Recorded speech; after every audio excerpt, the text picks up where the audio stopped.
श्री नारायण बेनीवाल। प्रश्न संख्या 204। खंड 1। जी हाँ, आशा सहयोगिनियों की मुख्य मांगें एवं उस पर विभाग द्वारा की गई कार्रवाई निम्नानुसार है। आशा सहयोगिनियों को स्थायीकरण के संबंध में यह मानदेय आधारित स्वैच्छिक सेवा पद है। आशा सहयोगिनी स्वैच्छिक सेवा भावना से समुदाय में कार्य करने वाली स्थानीय महिला होती है। इन पर राज्य सेवा के कार्मिकों की भांति सेवा नियम लागू नहीं है और न ही श्रमिकों के भांति इनके कार्य के घंटे तय होते हैं। मानदेय कार्य समय के उपरांत ये किसी भी प्रकार के निजी कार्य हेतु स्वतंत्र रहती हैं।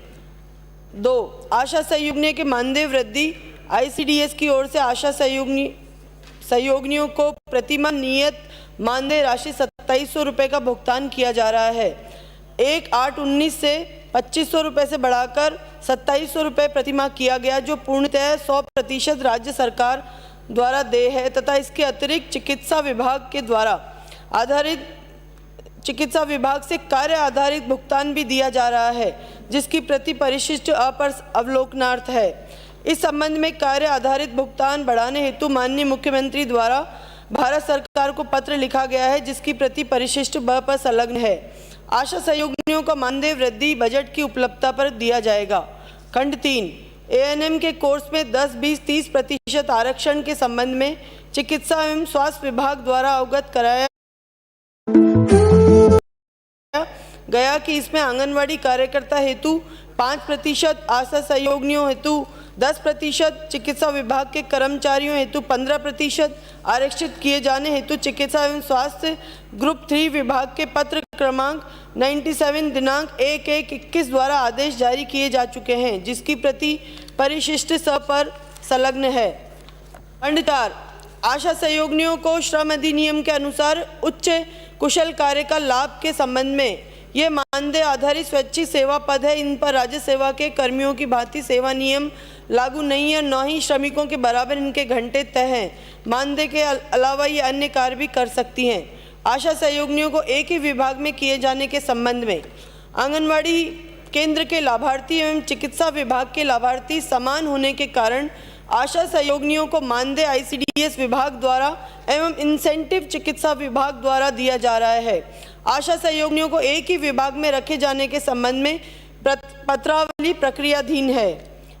6। आशा सुपरवाइजर के रिक्त पदों पर आशाओं को पदोन्नति के संबंध में चिकित्सा एवं स्वास्थ्य विभाग द्वारा अवगत कराया गया है कि संदर्भित पदों पर निर्धारित योग्यता रखने वाली आशाओं को अनुभव के आधार पर बोनस अंक देकर वरीयता दिए जाने के संबंध में चिकित्सा विभाग द्वारा सक्षम स्तर से 318 पदों हेतु अनुमोदन उपरांत भारत सरकार को प्रस्ताव भिजवाए गए हैं।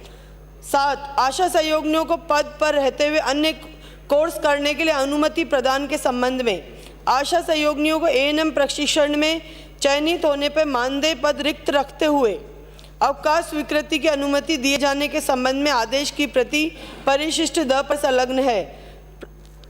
खंड 2। प्रति उत्तर बिंदु संख्या 1 में ही समाहित है। माननीय अध्यक्ष महोदय, मैं तो मंत्री जी से ये जानकारी चाह रहा हूँ कि क्या पड़ोसी राज्यों में जो मानदेय है आशा सहयोगिनियों का, उनके बराबर इनका मानदेय रखने का कोई सरकार विचार रखती है क्या?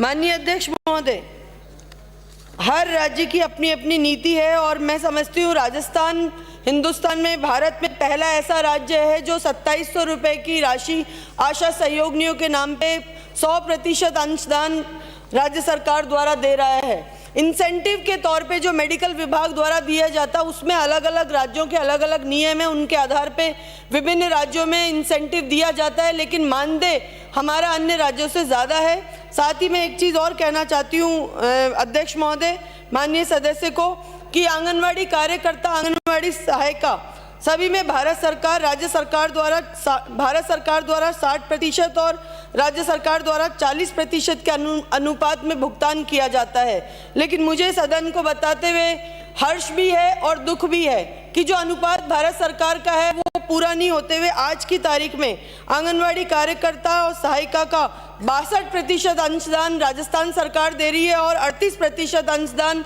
केंद्र सरकार दे रही है, जो कि उल्टा है। होना इसका 60% हमारा चाहिए। अगर माननीय सदस्य को बहुत चिंता है, सदस्य के भाई भी सांसद है, मैं निवेदन करना चाहूँगी कि भारत सरकार से मांग रखें कि 2700 रुपये के अनुपात में अगर हमारा 40% माना जाए और इसका 60% अगर भारत सरकार देती है तो 4050 रुपये की वृद्धि भारत सरकार द्वारा इनके मानदेय में होगी। अगर ये 60-40 जो आंगनवाड़ी सहायिका और सहयोगिनियों के हैं उसी अनुपात में देते हैं तो मैं निवेदन करना चाहूँगी हमारे विपक्ष के साथियों से कि जो आंगनवाड़ी सहायिका और आंगनवाड़ी वर्कर्स के अनुपात है, इसी अनुपात को आप आशा सहयोगिनी के अनुपात में भी तब्दील कराएं और भारत सरकार से 60% का अंशदान हमको 4050 रुपये हमारी बहनों को दिलाएं, जिससे हमारा ये मानदेय है बराबर हो सके और इनमें एक तरह से जो अंतर आ रहा है वो अंतर ना हो। माननीय अध्यक्ष महोदय, शायद मंत्री जी को पता नहीं है, चिंता है तभी तो ये प्रश्न उठाया विधायक ने, और विधायक के भाई सांसद है तो आपने समाचार पत्रों के माध्यम से पढ़ा होगा। सबसे पहले ये मांग लोकसभा के मैं तो आपसे, आप स्टेट के मिनिस्टर हैं, आपसे यही मैं अध्यक्ष महोदय के माध्यम से पूछना चाहता हूं कि क्या इन लोगों को कोई स्थायीकरण या कोई संविदा कर्मी मानने का सरकार विचार रखती है क्या? माननीय अध्यक्ष महोदय, इनकी जो भर्ती प्रक्रिया थी उस दौरान ही उसमें ही स्पष्ट लिखा हुआ है कि ये मानदेय कर्मचारी हैं, इनको संविदा कर्मचारियों के रूप में भर्ती नहीं की गई है, इसलिए सरकार इसके ऊपर अभी कोई विचार नहीं करती। अगला प्रश्न राजेंद्र राठौड़।